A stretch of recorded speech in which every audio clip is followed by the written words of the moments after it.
je crois que le courant, pas plus tard qu'avant-hier, j'en parlais avec le président. Je crois sincèrement, je crois à ces phrases. Nous allons chercher à résoudre ce problème. Vous savez, beaucoup négligent souvent l'histoire. Vous savez, quand les soviétiques ont pris le pouvoir dans ce qui est appelé après l'Union soviétique, il y avait une grande phrase célèbre de Lénine. Il dit que le pouvoir soviétique, le pouvoir du peuple, disons, c'est le pouvoir des soviets et l'électrification de toute la Russie. L'électricité, c'est une découverte fondamentale de l'humanité. L'avancée de l'humanité a beaucoup dépendu de ça. Tout pays qui n'est pas électrifié ne peut pas se développer. Aussi longtemps qu'il n'y a pas d'électricité, aucun discours ne développera le pays. Donc, notre stratégie, et le président est conscient de ça, et je sais ce qu'il est en train de travailler là-dessus, c'est de faire en sorte qu'il y ait l'électricité partout au Mali, partout, par tous les moyens. En ce moment, on peut parler de développement de l'économie. Les élections, je crois que le ministre d'État a parlé en disant que c'est un léger report.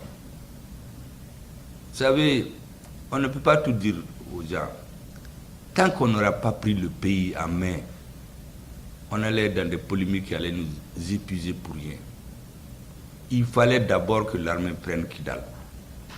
Tout autre débat était sans fondement réel.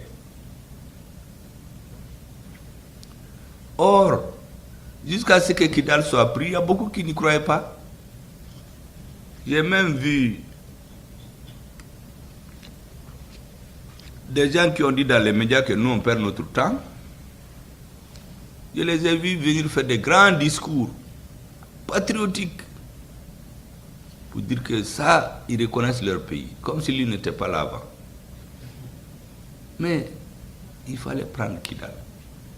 C'est pourquoi j'ai dit aux Maliens que l'armée a fait son travail. Il nous appartient maintenant de faire le nôtre. Et pour le réussir, chacun doit faire son travail. Que les gens de l'administration travaillent, que l'administration ne se transforme pas en un organe de concurrence déloyal au secteur privé. Des fonctionnaires plus riches que l'État, même l'État, je vous assure, il y a des choses, quand vous les voyez, vous vous demandez comment ce monsieur veut prendre le pouvoir. S'il a le pouvoir, qu'est-ce qu'il va faire? Parce qu'au Mali, c'est simple. Hein? Quand vous avez un peu d'argent, ou quand vous savez crier et menacer les gens jusqu'à ce qu'ils se taisent par impolitesse et indélicatesse, vous dites que vous voulez être président. Ce qui fait que les hommes vertueux, les gens sérieux ont été réduits au silence. Par courtoisie, par culture, les gens ne parlent plus. Les gens ne parlent plus. Ce sont les plus effrontés, les plus arrogants, les plus grands escrocs, ceux qui ont la voix au chapitre. Et les hommes vertueux sont obligés, sont réduits au silence. Il faut que dans notre pays, nous mettions fin à cela. Et que chacun, comme le dit le président, chacun n'a qu'à faire son travail. Je vous assure que le pays va avancer.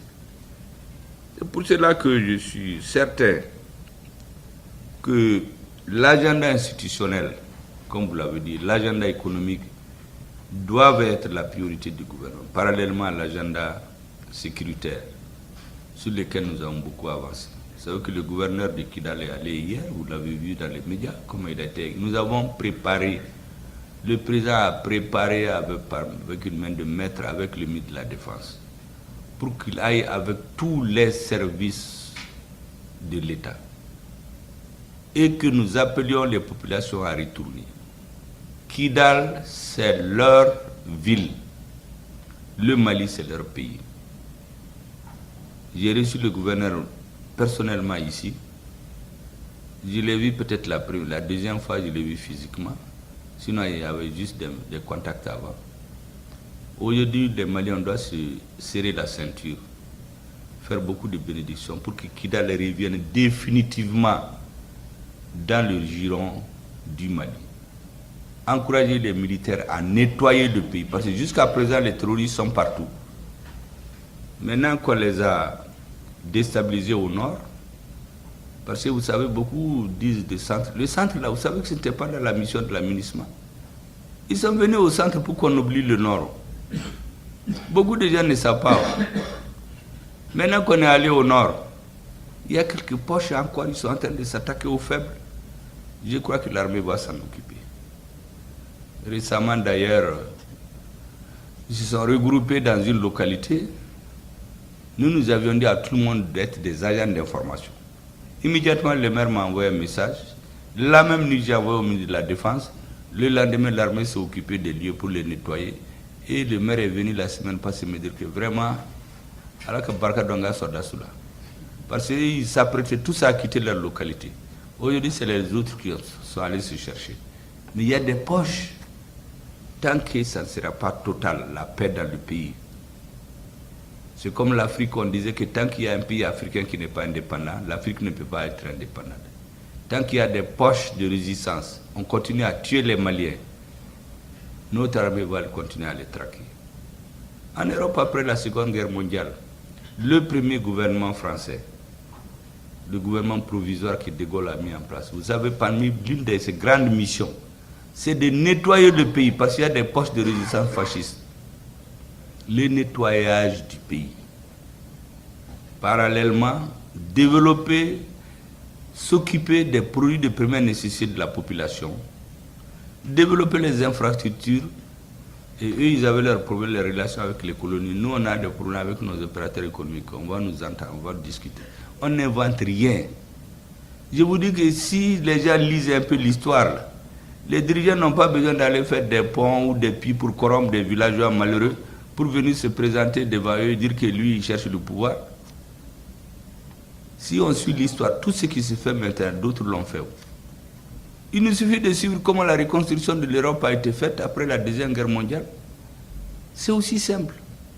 Et on ne pardonne pas l'escroquerie. On rasait les gens qu'on surprenait dans des trahisons ou qui volent. Mais une personne a tout. Dans un pays où des gens n'ont même pas à manger, il se parfume, il met des vestes, il va à 45 degrés en campagne. Alors que ce n'est pas son argent. Il faut que les Maliens disent non à ça. Les hommes politiques, c'est des agitateurs d'idées, ce n'est pas des vendeurs de produits. Les vendeurs de produits, c'est vous, c'est les hommes d'affaires. Celui qui est riche, il fait sa fondation. Sa fondation peut faire des puits, mais tu ne peux pas dire que tu cherches le pouvoir et toi tu vas chercher à corrompre les gens, soit disant que tu donnes du grain à des malheureux ou tu fais des puits pour filmer ça et venir nous montrer ça pendant la campagne. Faites vos affaires. Moi, le ministre des Finances va venir. Je pense qu'il y a un travail de fond. Il a dessiné la vision du Mali pour longtemps. Il faut maintenant que l'architecture est faite. Il faut que le travail d'ingénieur, on le fasse avec vous. Et tous ces problèmes dont vous avez parlé vont être soulevés dans les débats et qu'on fixe des solutions. Moi, je suis convaincu, c'est peut-être ma profession d'ingénieur, il n'y a aucun problème sans solution. Ça n'existe pas. On peut ne pas l'avoir parce qu'on ne connaît pas d'abord. Mais si on cherche à connaître, là, il n'y a pas de problème sans solution. Je suis convaincu qu'avec l'élan que le président a aujourd'hui, que le gouvernement a, avec la capacité de réflexion et de synthèse dont vous faites preuve pour nous dire comment il faut faire, moi je suis optimiste, personnellement. Je veux que cet optimisme vous gagne aussi, que ça gagne tous les Maliens, que tout le monde ait confiance à notre pays. Parce que la confiance, quand un pays a confiance là, rien ne lui est impossible. Rien. Vous savez, un Américain, un enfant né, qu'est-ce qu'on lui met dans la tête? Que les Américains sont les meilleurs dans le monde. Depuis qu'il est petit. Parce qu'on veut développer la confiance en lui. Faisons en sorte que le gouverneur dirige bien le gouvernement, que les hommes d'affaires aient confiance à notre pays. et que d'autres viennent, comme vous le dites, qui cessent d'avoir peur des armes ou des mesures de rétorsion politique liées aux embargos et autres. Personne ne pourra venir dire que c'est parce que les institutions sont ceci, sont cela.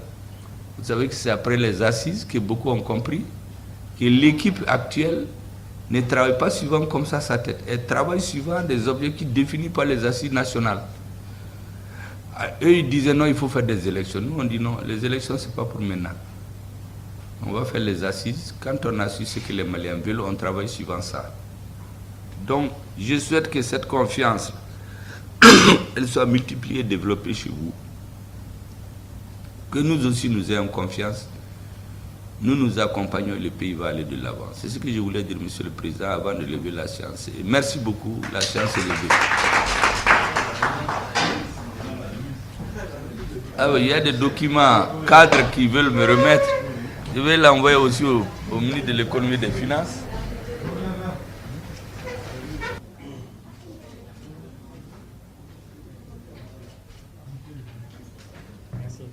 Merci beaucoup. Merci de votre...